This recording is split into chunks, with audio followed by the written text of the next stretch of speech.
దేవుడికి మహిమ కలుగునుగాక. పరిశుద్ధ బైబిల్ గ్రంథంలో ఆదికాండం 26వ అధ్యాయంలో ఉన్న వాక్యాన్ని గడిచిన వారం నుండి మనం ధ్యానించుకుంటున్నాం.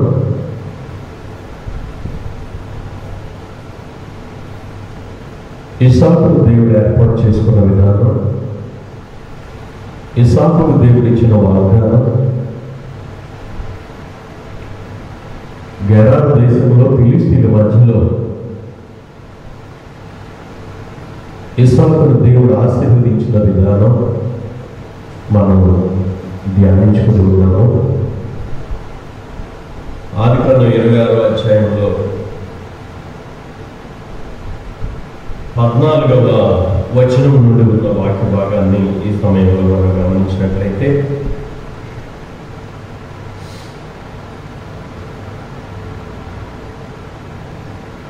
ఇస్సాకు చుట్టూ ఉన్నటువంటి సమాజం దేవుడే ఫలానా గెరారులో నీవు ఉండాలి, ఫలానా ఫిలిష్తీయుల మధ్యలోనే నీవు ఉండాలి, నువ్వు ఐగుప్తు దేశానికి వెళ్ళొద్దు అని చెప్పి గెరారులో ఫిలిష్తీయుల మధ్యలో దేవుడే ఉండమన్నాడు. గెరారులో ఉన్న ఫిలిష్తీయుల మధ్యలో ఇస్సాకును ఉంచిన దేవుడు చుట్టూ ఉన్న ఆ ప్రజల మధ్యలో ఇస్సాకును ఆశీర్వదించటము, ఇస్సాకు యొక్క గొర్రెమేకల మందల అభివృద్ధి పొందటము, ఇస్సాకు యొక్క పాడి పంటలు సమృద్ధిగా పండటము, ఇవన్నీ కూడా చూస్తూ వచ్చినటువంటి ఆ ప్రజలు దేవుని వాక్యము తెలియచేస్తా ఉంది. 11వ వచనంలో చూసినట్లయితే, ఆ ఫిలిష్తీయులు ఇస్సాకు యొక్క అభివృద్ధిని చూచి వాళ్ళు అసూయపడటము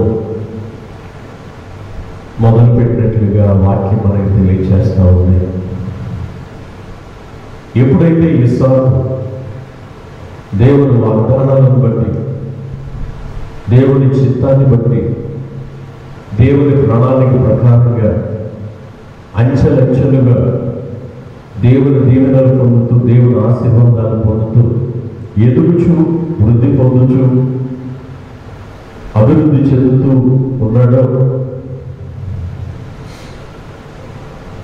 చుట్టూ ఉన్నటువంటి అవిశ్వాసులు, చుట్టూ ఉన్నటువంటి భక్తిహీనులు, చుట్టూ ఉన్నటువంటి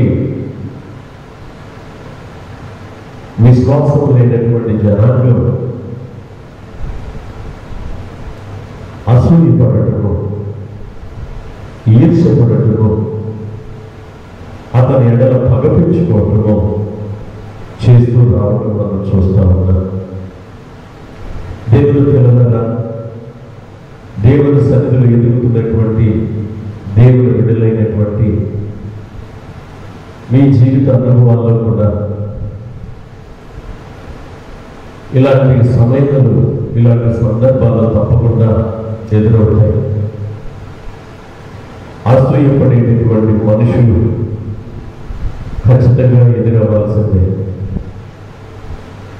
ఈర్ష్యపడేవారు, ద్వేషించేవారు, పగలు పెంచుకునేవారు ఎదురవుతూ ఉంటారు. జీవిత ప్రయాణంలో ఇది ఒక భాగం. అయితే మనం భయపడాల్సిన అవసరం లేదు. వాగ్దానం చేసిన దేవుడు వాగ్దానాన్ని నెరవేర్చేవాడు. దేవుని వాగ్దానమే మన యొక్క ఆయుధం, దేవుని వాగ్దానమే మన యొక్క బలం, దేవుని వాగ్దానమే మన యొక్క శక్తి. పగలు పెంచుకునేవారు, అసూయపడేవారు, ద్వేషించేవారు, ఈర్ష్యపడిపోతున్నటువంటి వారు ఇస్సాకు చుట్టూ వచ్చి ఉన్నారు.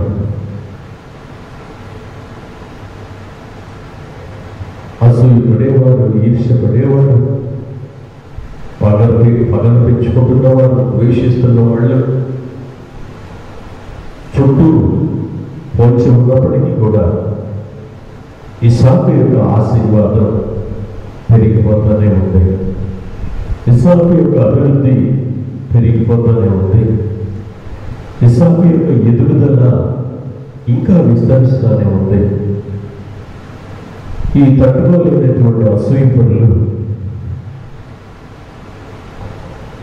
దేవుని వాగ్దానం ప్రకారంగా ఎదిగి దేవుని ఆశీర్వాదాలతో అభివృద్ధి పొందుతున్నటువంటి ఇస్సాకు మీద దాడి చేశారు.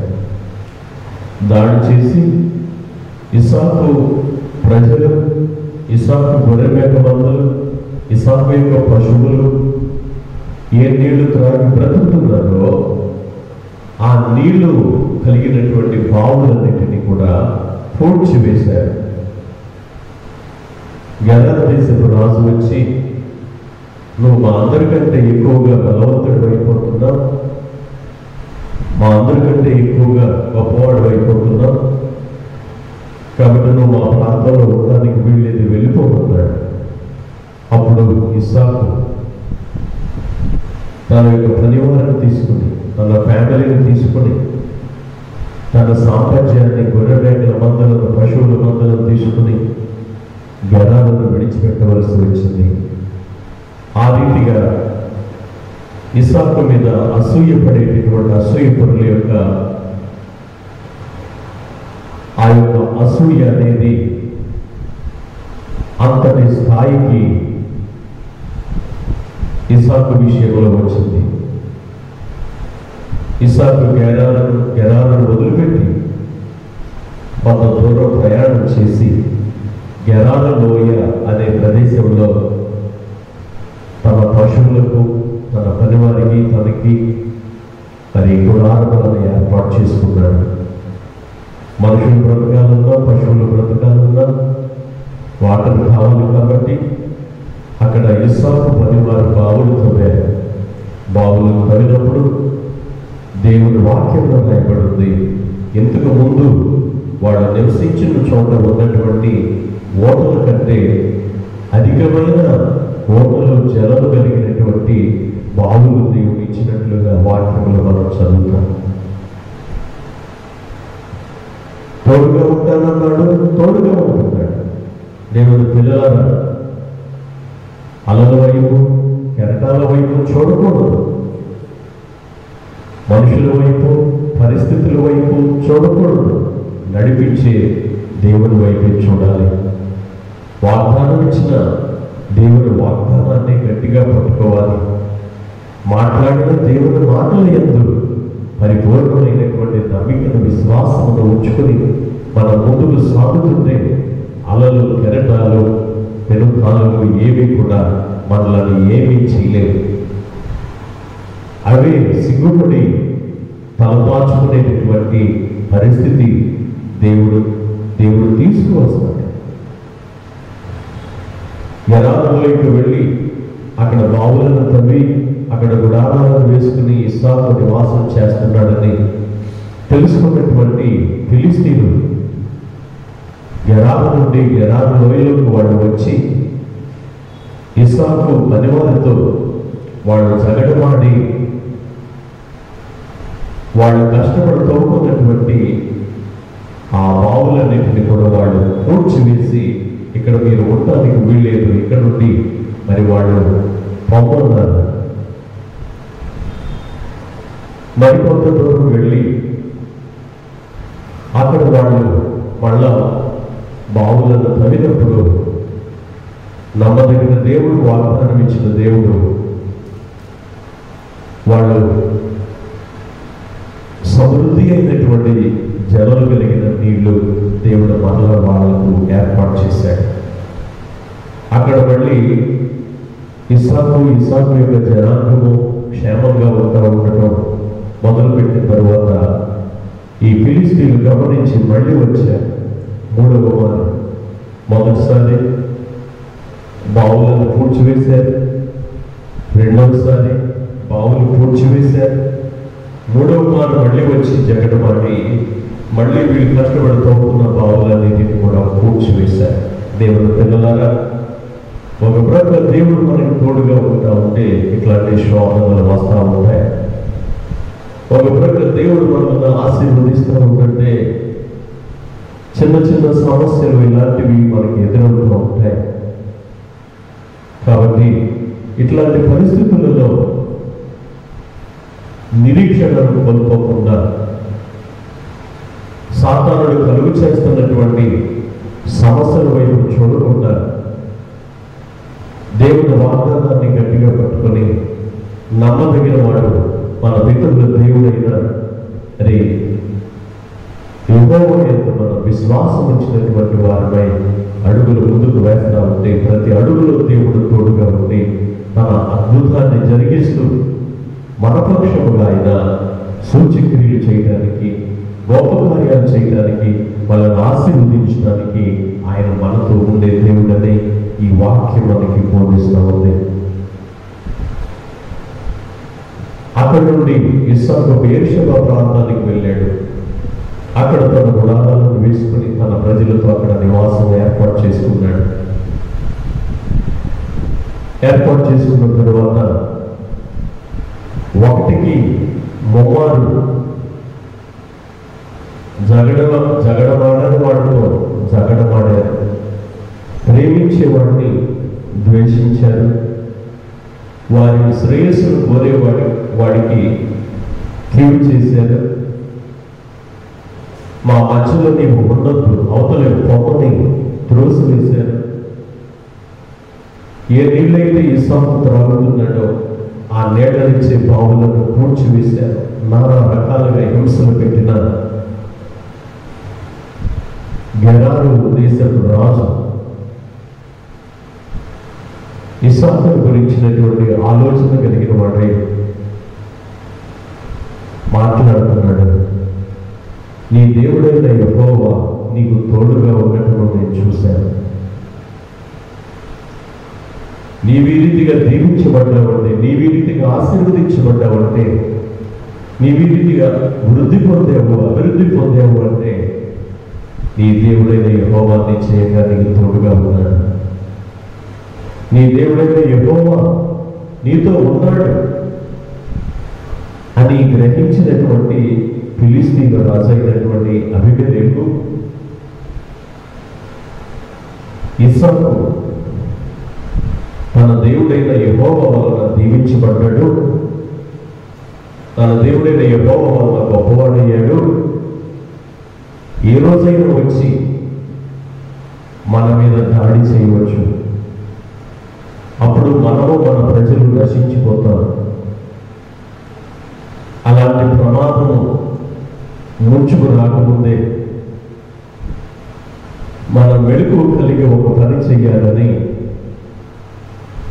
గెరారు రాజు అయినటువంటి అబీమెలెకు తన సోదరుడితో కలిసి మరికొంతమందితో కలిసి ఆలోచన చేసి మన విరోధి అయినటువంటి మన శత్రువు అయినటువంటి ఇస్సాకు దగ్గరికి మనం వెళ్తాం, వెళ్ళి అతనితో మనం రాజీ పడదాం, అతనితో మనము ప్రమాణం చేయించుకుందాం, మనకి కానీ మన ప్రజలకు కానీ మన దేశానికి కానీ ఎలాంటి కీడు చేయకుండా, ఎలాంటి హాని తలపెట్టకుండా ఉండాలని అతనితో ప్రమాణం చేయించుకుందాం అని ఆలోచన చేసి రాజుగారు తన యొక్క మరి సోదరుడు తన దగ్గర ఉన్నటువంటి పెద్దలను తీసుకొని ఇస్సాకు దగ్గరికి వచ్చాడు. దేవునికి మహిమ కలుగునుగా. 23వ కీర్తనలో వ్రాయబడిన ప్రకారం నా శత్రువుల ఎదుట నీవు నాకు భోజనమును సిద్ధపరచెదవు అనుంది. యెషయా గ్రంథంలో 54వ అధ్యాయంలో 17వ వచనంలో నీకు విరోధముగా రూపించబడిన ఏ ఆయుధము వర్తిల్లదని రాయబడుతుంది. దేవుడి పిల్లలమైన మనం జీవిస్తూ ఉండగా దేవుడి పిల్లలమైన మన జీవిత ప్రయాణంలో ముందుకు సాగిపోతూ ఉండగా ఎన్ని రకాల మనుషులు, ఎన్ని రకాల ఆలోచనలు చేసుకున్నా, ఎన్ని రకాలుగా ఊహించుకున్నా, ఒక దేవుడి బిడ్డకి వ్యతిరేకంగా ఎన్ని రకాలుగా తలంచిన, ఒక దేవుడి బిడ్డకు విరుద్ధంగా ఎన్ని రకాల పనులు సృష్టించిన, ఒక దేవుడి బిడ్డకు విరోధముగా రూపించబడ్డ ఏ ఆయుధము కూడా ఎన్నడూ అది వర్ధిల్లలేదు. దేవుని వాక్యం అలాగా సెలవిస్తా ఉంది. నీకు విరోధముగా రూపించబడిన ఏ ఆయుధము వర్ధిల్లదు. దేవుని పిల్లలారా, మనం మంచివారిగా ఉండాలి. ఎవరైనా దేవుని మార్గంలో నడుస్తూ దేవుని కృప పొందుతూ దేవుని దీవెనలతో ఎదిగి అభివృద్ధి చెందుతూ ఉంటే వారిని చూచి మనం సంతోషపడాలి. వారి కొరకు మనం ప్రార్థన చేయాలి. వారిని దేవుడు ఆశీర్వదించాలని మనం కోరుకోవాలి.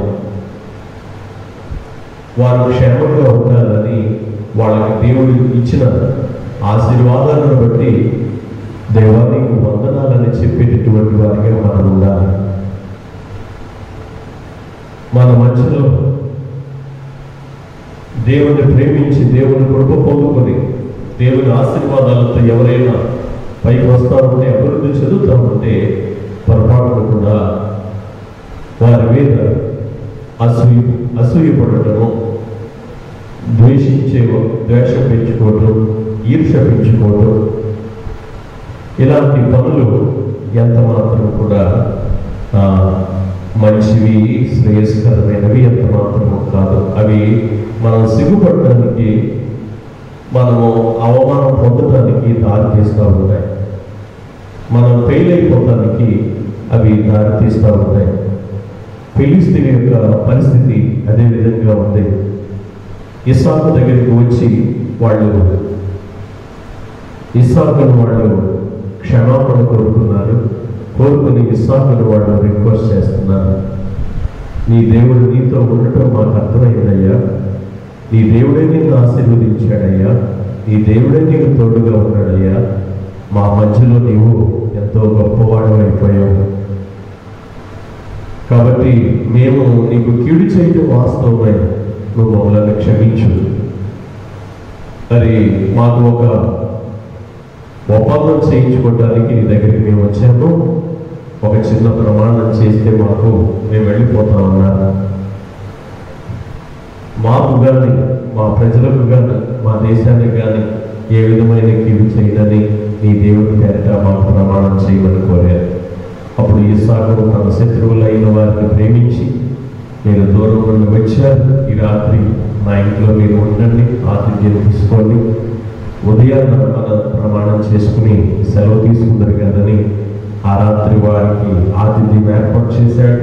తెల్లవారిన తర్వాత దేవుడి పేరిట వాళ్ళు కోరిన రీతిగా వాళ్ళకు ప్రమాణం చేసి వారితో మంచిగా మాట్లాడి వారిని పంపించినట్లుగా దేవుడి వాక్యము మనకి తెలియచేస్తూ ఉంది.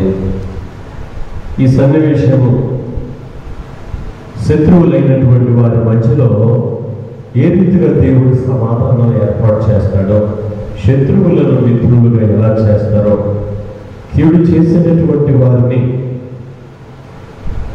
ఏ రీతిగా దేవుడు ఓడిపోయేటట్లుగా చేస్తాడో, అసూయపడేవారు, ఈర్షపడేవారు సిగ్గుపడి ఓడిపోయేలాగా ఏ రీతిగా చేస్తాడో అనేది ఈ వాక్యము మనకి ఎంతగానో బోధిస్తూ ఉంది. కాబట్టి దేవుని పిల్లలు వాగ్దానం చేసిన దేవుని యందు ఇస్సాకు ఎలా విశ్వాసం ఉంచాడో మనం కూడా అలాగే విశ్వాసం ఉంచితే నీ కుటుంబంలో, నీ రక్త సంబంధికుల మధ్యలో, నీ వీధిలో, నీ గ్రామంలో, నీ ప్రజల మధ్యలో ఇస్సాకును ఆశీర్వదించినట్లుగా నిన్ను కూడా దేవుడు ఆశీర్వదించడానికి నమ్మదగిన వాడై ఉన్నాడు.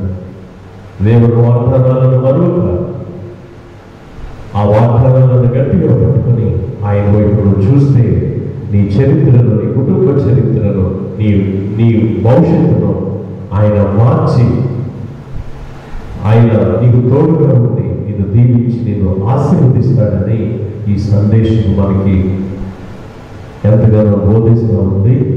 దేవుడు ఈ వాక్యమును మన కొరకు దీవించి ఆశీర్వదించునుగాక. ఆమేన్. ఈ వాక్యము మనలో మరి ఫలించినట్లుగా చిన్న ప్రార్థన చేసుకుందాం. ప్రేమ కలిగిన మా తండ్రి, ఆదికాండము 26వ అధ్యాయంలో